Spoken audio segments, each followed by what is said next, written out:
Good afternoon, and thanks for joining us. I'm Alicia Fonash-Willette with a Destination Durham News Update. What do you envision for Durham's future? That's the question posed to residents by the town's Planning and Zoning Commission. On Wednesday, dozens of residents joined members of the commission to view a presentation based on the results of a recent online survey envisioning Charette. Among the topics discussed, a change to allow businesses within an area of Durham's historical district that is now zoned residential. Talk of the potential change to mixed use on Main Street has some residents concerned, even drafting a petition to block the move. Commission members did not comment specifically on the proposed change to zoning, but called Wednesday's meeting a good first step and say they hope to continue the conversation with residents going forward. Another similar meeting is planned next Wednesday at the Durham Fire Department. Some good news coming from Coggin-Chog's music department. Last month, students began work on this year's production of, you guessed it, Good News. This is video posted on the CRHS Pops Facebook page showing students performing a number from the musical at the Italian Cabaret. The show will run from April 7th to April 9th. Tickets cost $10 and will be available to purchase online beginning March 17th. Speaking of a good time, the countdown is on until the 97th annual Durham Fair. It may be 6 months away, but committee members are already working on some big ideas for the 4-day event. The fair's marketing director, Debbie Huscher, gave us a sneak preview of what we can look forward to this fall. Well, all of our committees are very busy, and of course entertainment is a big thing.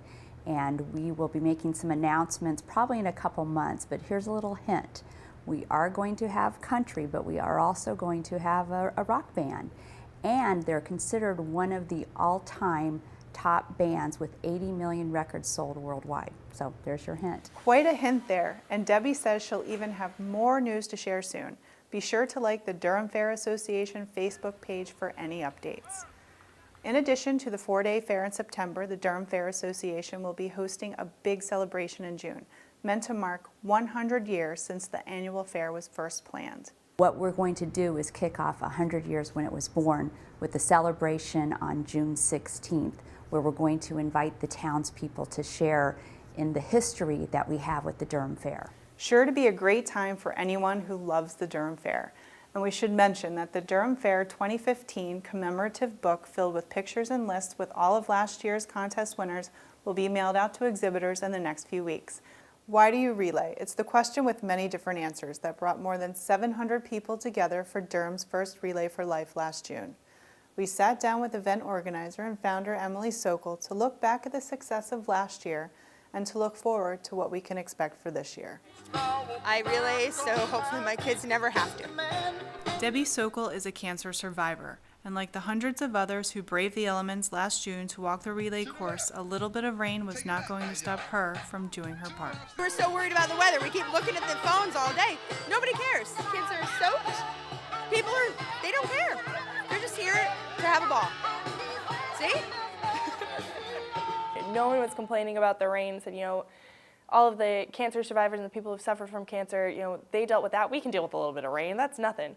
Emily Sokol was the brainchild behind Durham's first Relay for Life. She came up with the idea while attending a relay event at Boston College. Impressed by the energy and support she saw at each relay event she attended, Emily was convinced it was something Durham needed.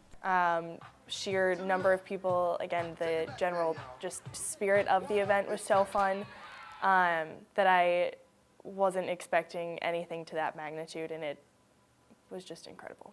To the right, crisscross. And she wasn't the only one who thought so. We've all been affected in some way by cancer, losing family members, friends.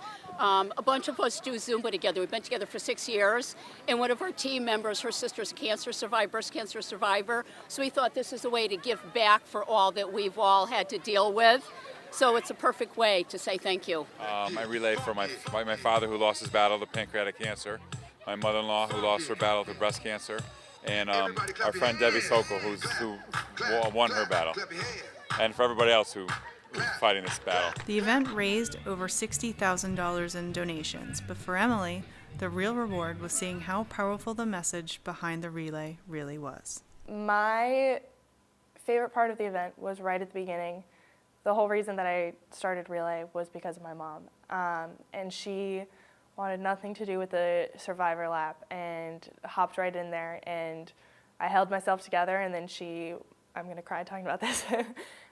She started walking, we locked eyes, she said, "I love you," and I bawled hysterically, and I'm crying now. That's the reason I relay. Emily and a group of volunteers are already working on this year's Relay for Life, which is slated once again for June.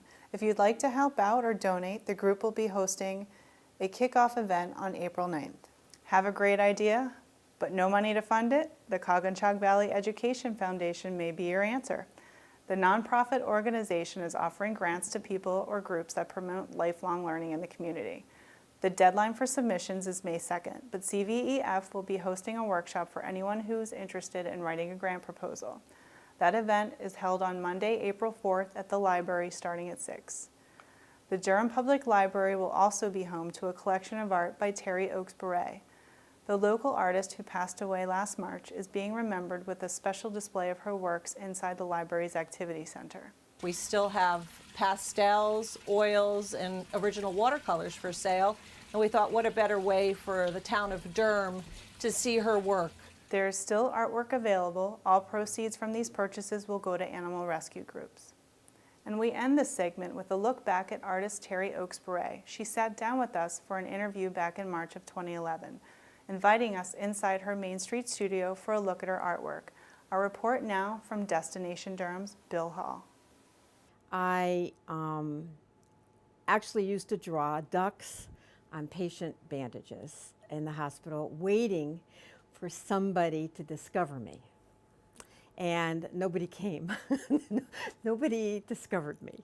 And I met Helen Van Wyk, this woman in Rockport, Mass., who was a professional painter and teacher. And she taught me that you could study art because, like you, I thought art was a special gift that only some people had and that you couldn't study it.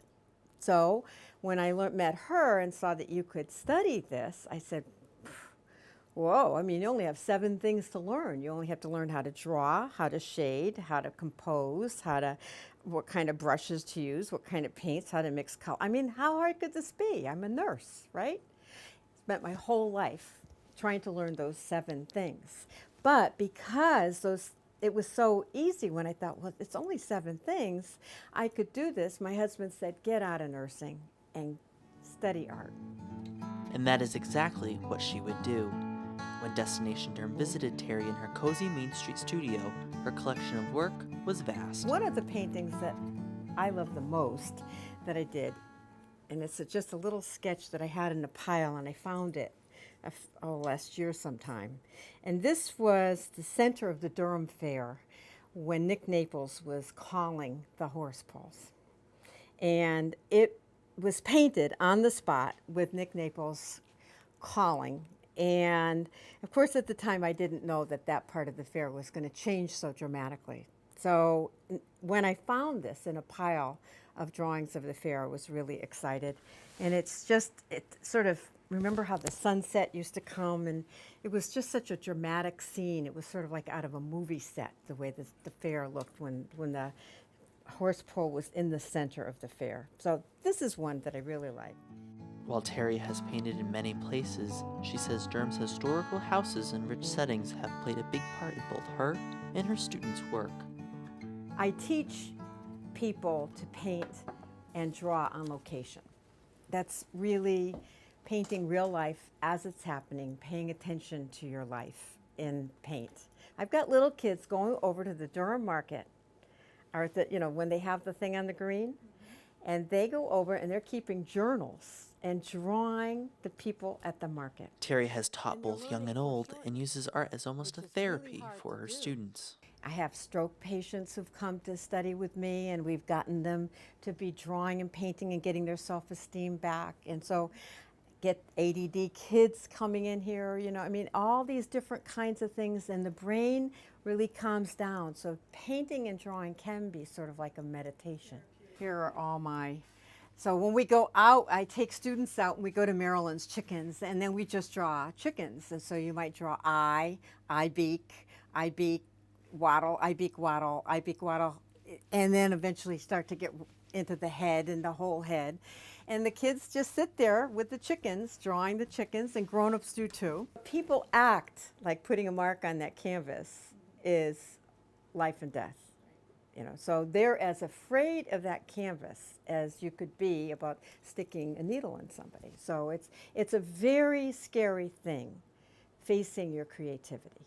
Everybody does a drawing of the two overlapping bears when they come to my studio. And everyone can do that. And they always say they didn't think they could. But like many of her students, Terry is usually her own worst critic. It's incomplete. That's not done.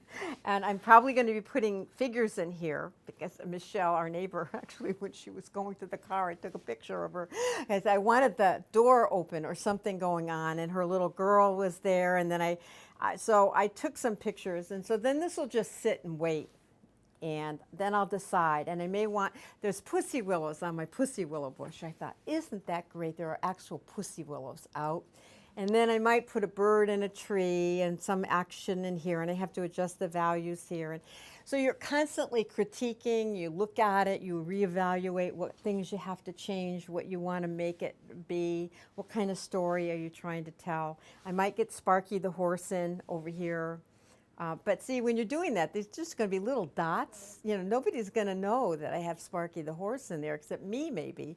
But I'll know because it'll make a difference. While Terry spends most of her time painting in Durham, her canvas has traveled throughout the world. When we travel, I look at master painters and see what they've done, and then I use their composition so I don't have to think so much about the composition, and I paint what they painted and stand right where they stood, which is sort of my way of having a good time. I think it's fun when they don't know it's going to work, and I know it's going to work, and they're getting all bananas, and then it does work, and then everybody gets excited, and it's like, yippee, we did it, you know. So some things you like and some things you don't like, and you don't really know. All you do is you do it because you have to do it. You know, it's obsessive, and it's a mood thing. I get really grumpy when I haven't done anything in a while. So that's just a good week because I got a chance to work on this painting over here, even though it's not done.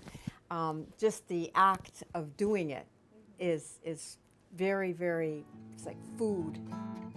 Both an artist and a teacher, Terry Oaks-Beret is a true Durham talent.